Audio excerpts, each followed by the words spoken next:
ตกใจเมื่อรู้ว่าสินค้าลาวบ่มีอย.บ้านพ่อบ้านแม่พวกเจ้ามีอย.บ่มันจดได้บ่อย.ลาวพวกจะจดได้บ่พวกจบกฎหมาย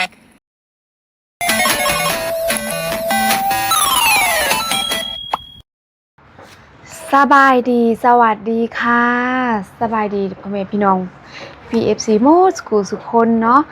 มาพบกับครูอรดาสาวบ่อแก้ว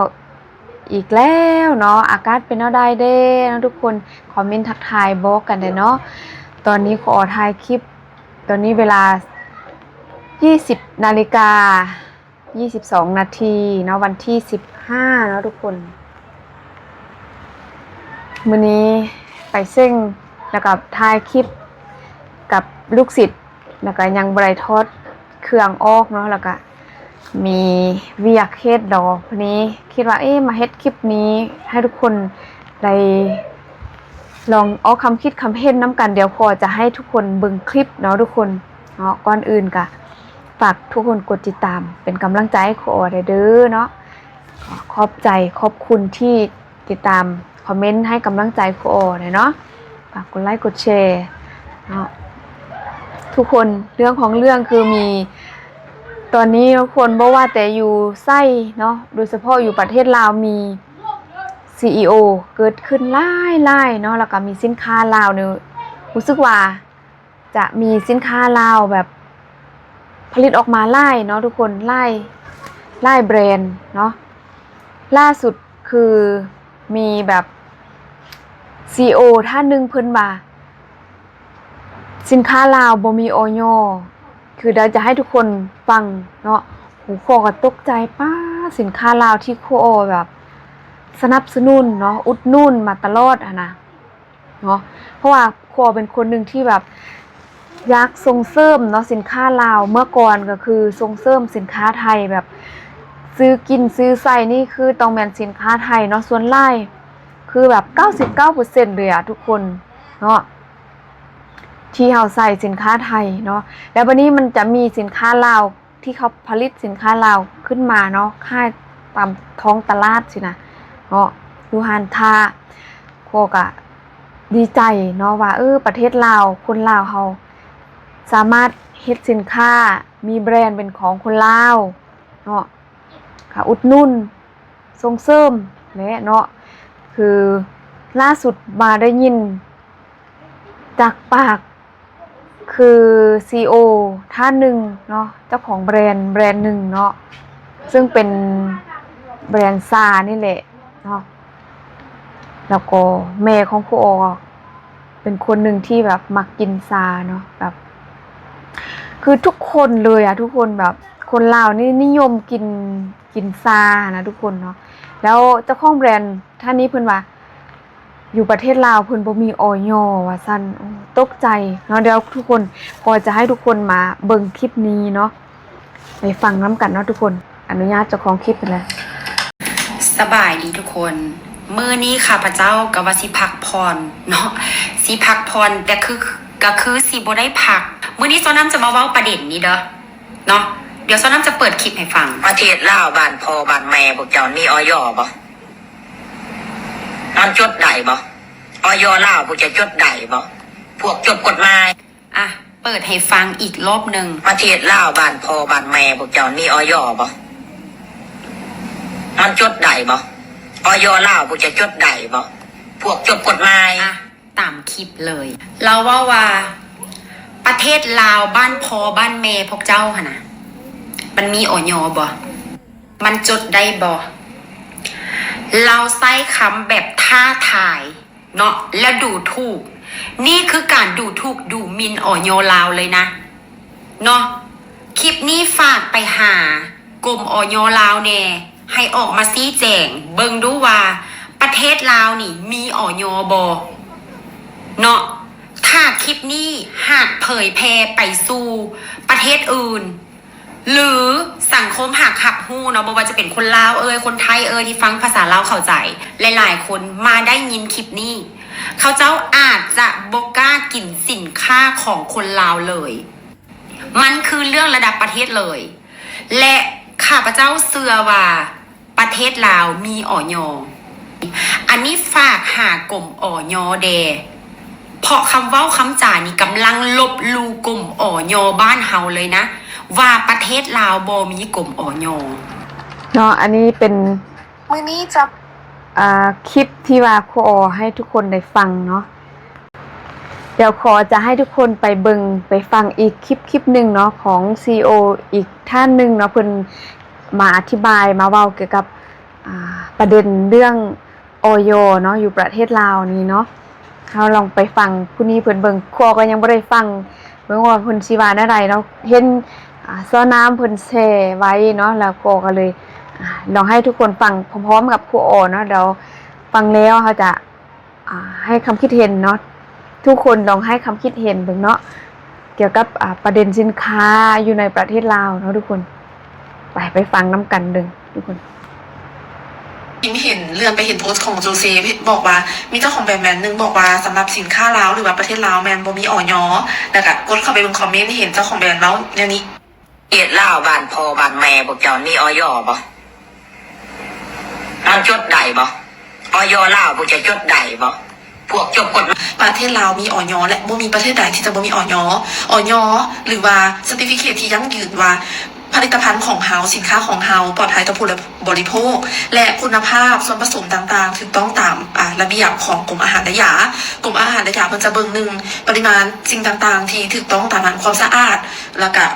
คุณภาพของสินค้าคุณภาพของเครื่องจักรคุณภาพของสิ่งแวดล้อมหรือว่าสิ่งนั้นมันได้มาตรฐานหรือบคือเป็นสิ่งที่จะมายั่งยืนว่าสินค้าเฮาได้คุณภาพหรือปลอดภัยต่อผู้บริโภคหรือบโดยเฉพาะยาอาหารเสริมเครื่องไส้อย่างต่างๆแม้กระทั่งของกินควรที่จะมีอย.หรือว่าอย.ที่จะเป็นยั่งยืนและคุณภาพเฮาได้มาตรฐานและบ่มีประเทศใดที่จะบ่มีอย.การขึ้นอย.มีทุกประเทศเด้อเจ้าและบ่ว่าจะเป็นสินค้านั้นจะผลิตภายในหรือเป็นสินค้านำเข้าก็ควรมีอย.เพราะว่าอย่างอย.ที่ได้จากประเทศที่เป็นต้นทางที่ผลิตและนำเข้ามาเราจะต้องได้ถูกตรวจสอบอีกทีนึงผ่านกรมอาหารและยาที่จะยั่งยืนว่าสินค้านี้เอามาขายหรือว่าจำหน่ายในประเทศเรามีคุณภาพอีหลีและมีความปลอดภัยรับประกันต่อผู้บริโภคนี่คือหน้าที่ของกรมอาหารและยาของทุกประเทศควรที่จะเฮ็ดอยู่แล้วเนาะควรมีเด้อเจ้าแล้วถามว่าควรขึ้นแล้วใดอย.เขาจะเอาเอกสารแนวใดสำหรับของเราเขาควรส่ง1การออกแบบส่วนผสมและวิธีการนำไส้อย่างต่างๆและก็สรรพคุณให้ทางกลุ่มอาหารระยะค่ะเขามาฟอร์ม1บ่เข้าใจคือบ่เข้าใจภาษาเราอย่างแต่จะกันมาฟอร์ม1หลังจากสอบฟอร์ม1เลยแล้วว่าโอเคโรงงานของเจ้าสามารถผลิตสิ่งนี้ได้และสิ่งนี้ปลอดภัยต่อผู้บริโภคโอเคคุณภาพสรรพคุณถูกต้องโอเคสามารถขึ้นฟอร์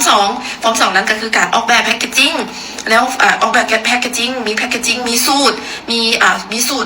วิธีการวิจัยอย่างต่างๆสิ่งที่เราจะต้องเห็นก็คือเราจะต้องมีfinish product หลังจากที่เราเอาสูตรไปวิจัยเอามีสินค้าตัวอย่างแล้วก็มีสูตรของเราว่าถูกต้องระบสินค้าตัวอย่างของเราเอาไปกวดวิจัยผลวิจัยออกเราจะต้องส่งสินค้าตัวอย่างให้กรมอาหารและยาเอาไปกวดอีกทีนึงมาทุกอย่างแบบถูกต้องบและหลังจากนั้นขึ้นไปพร้อม3ก็คือเป็น certificate ไปยั่งยืนกรมอย.ให้แหละระยะเวลาทั้งหมดจะใช้เวลาทั้งหมดเกือบ6 เดือนหรือ8 เดือนหรือปีหนึ่งแล้วแต่ความยากง่ายของผลิตภัณฑ์นั้นๆอันนี้ก็คือสิ่งที่เฮาเห็นมาตลอดแหละยังยืนว่าผลิตภัณฑ์ของเราหรือผลิตภัณฑ์นำเข้าทุกตัวควรมีอย.เพื่อเฮาต้องปกป้องลูกค้าของเราเป็นผู้ค้าผู้ขายเฮาต้องรู้ว่าสินค้าของเราได้มาตรฐานมีผลวิจัยปลอดภัยต่อผู้บริโภคและมีประสิทธิภาพแบบที่เฮาเขียนไว้แท้และถ้าสมมติว่าไผบ่เข้าใจว่าควรที่จะขึ้นทะเบียนแบบใด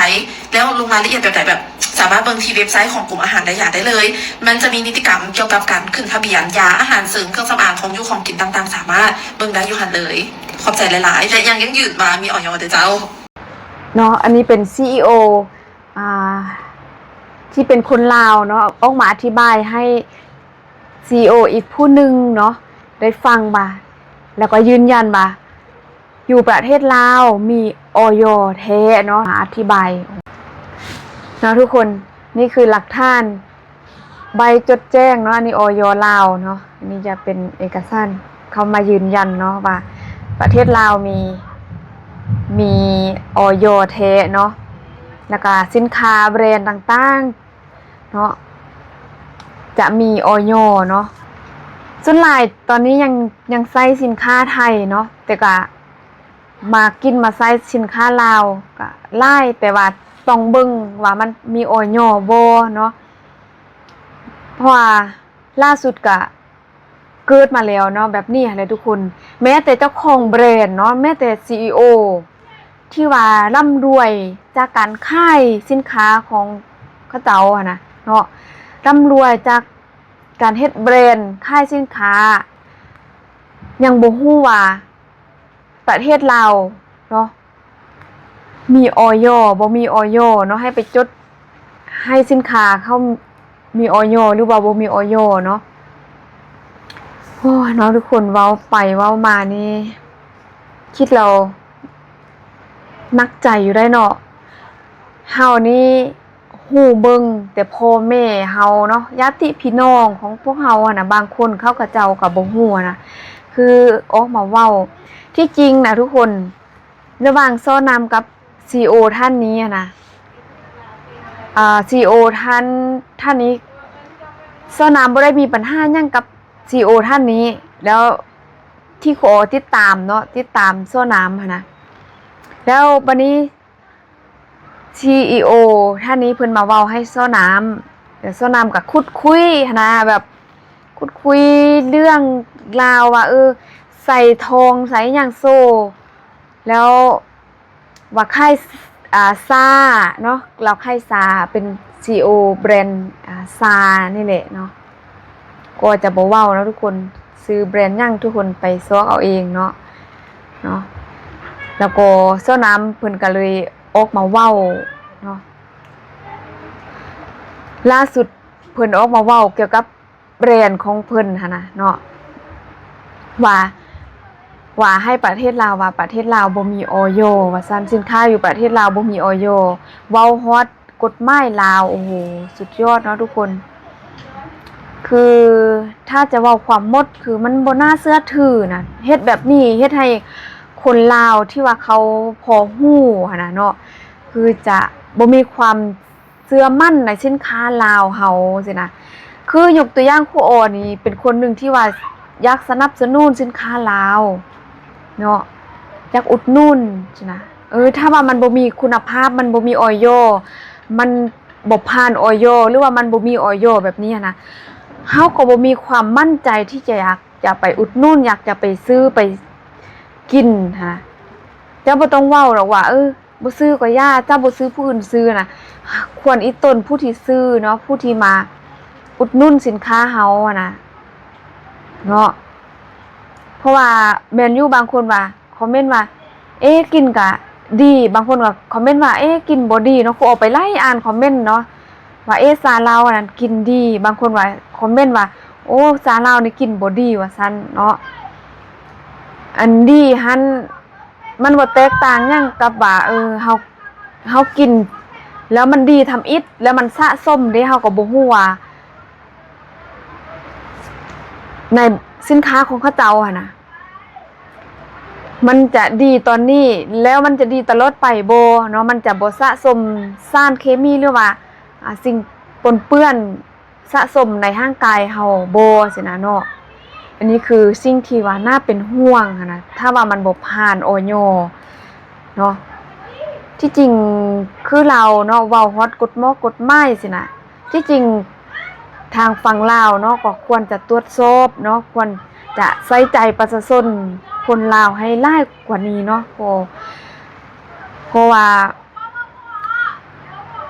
ถ้าจะห้ามว่าบ่ให้คนนี้เว้าบ่ให้คนนั้นเว้าบ่ให้ออกคำคิดคำเฮ็ดมันเป็นไปบ่ได้เนาะทุกคนเพราะว่าทุกคนมีสิทธิ์ที่จะเว้าควรที่จะช่วยกันเว้าควรจะช่วยกันพัฒนาประเทศชาติบ้านเมืองร่วมกันเนาะเพื่อหยังก็เพื่ออยากเห็นอนาคตในตอนหน้าเนาะอยากเห็นอนาคตที่ดีเนาะในตอนหน้าอยากเห็นประเทศชาติบ้านเมืองมีความเจริญก้าวหน้าคือประเทศอื่นเข้านะเนาะอันอื่นก็บ่ว่าหยังเลยเนาะอยากให้คนลาวเนาะได้ใช้ของดีได้กินของดีที่มีคุณภาพเนาะแล้วก็พวกเฮาคนลาวก็จะสนับสนุนเนาะอุดหนุนสินค้าลาวเนาะต่อไปสินะเนาะทุกคนคิดเห็นเนาะใดเกี่ยวกับเรื่องนี้ก็อย่าลืมคอมเมนต์เนาะให้คำคิดเห็นเนาะกับ สินค้าลาวบ่มีแต่แบรนด์เดียวเนาะมันมีหลายแบรนด์ให้เฮาสังเกตเบิ่งว่าแบรนด์แต่ละแบรนด์มันจะมีออยเนาะมันจะเขียนออยยกตัวอย่างเนาะคือสินค้าไทยนี่โคส่วนหลายโคจะใส่สินค้าไทยเนาะบ่ว่าแต่เซรั่มทุกอย่างเนาะอันนี้บ่ได้โฆษณาสินค้าเนาะคือมันโคจะเบิ่งเลยว่ามันมีออยบ่มีออยบ่เฮาก็สามารถเบิ่งเนาะนี่เลขออยมันก็จะมีเนาะทุกๆแบรนด์เนาะสินค้าไทยมันจะมีออยหมดเนาะนี่คืออันนี้โคซื้ออยู่เซเว่นเนาะทุกคนอยู่เซเว่นอยู่ประเทศไทยคือแบบนี้เนาะจะซื้ออยู่วาซันบ่สินะเนาะทุกสิ่งทุกอย่างที่ซื้อคือแบรนด์ลาวแบรนด์อันนี้ก็ของไทยเนาะแบรนด์ไทยที่ซื้อมาใช้จะมีออยเนาะซื้ออยู่เซเว่นหลายอย่างเนาะสินค้าที่โคใส่อยู่ทางหน้าโคโอนี่เพราะว่าจะเครื่องใส่เป็นเครื่องซ้ำอางทุกอย่างเนาะส่วนหลายจะเป็นแบรนด์ของคนไทยเนาะแบรนด์ที่ผลิตจากประเทศไทยเนาะแล้วก็จะเบิ่งว่าถ้ามันมีออยเขาก็จะใส่ถ้ามันบ่มีออยเขาก็จะบ่ใส่จังนั้นเนาะเฮานี่พอฮู้แต่ว่าน่าเป็นห่วงคือพ่อแม่ญาติพี่น้องหลายๆคนเขาบ่ฮู้นะคือเห็นเขาคือทุกมื้อนี้โลกออนไลน์นะคือเขาจะเฮ็ดคลิปลงทุกมื้อว่าสินค้าเขาดีนั่นนี่นั่นเนาะกินแล้วดีเนาะแต่พ่อแม่ญาติพี่น้องบางคนเนาะของพวกเฮานะเขาจะบ่ฮู้ว่ามันมีออยหรือว่าบ่มีออยเนาะออยเนาะทุกคนโคมักว่าออย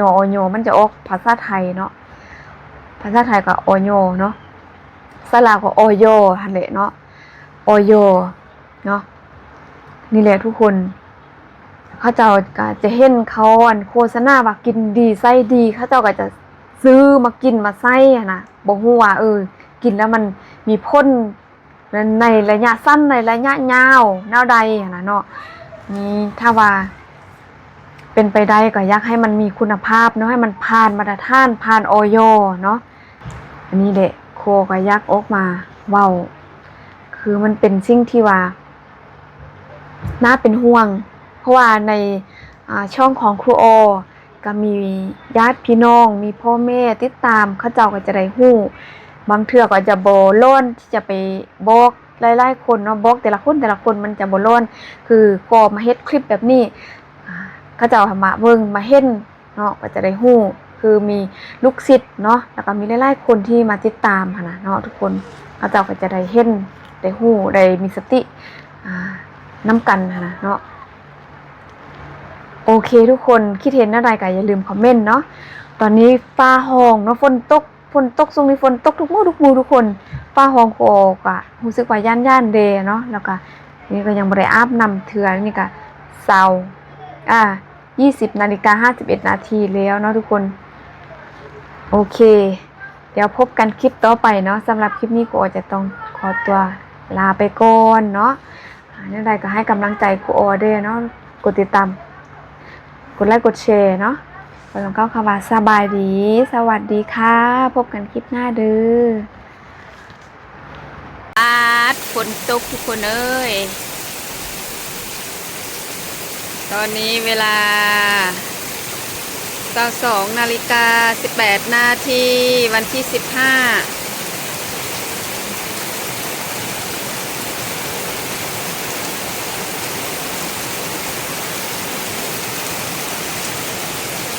ทั้งฝนทั้งฟ้าเลื่อมฟ้าห้องฝนตกทุกมือทุกคนเอ้ยเนาะโห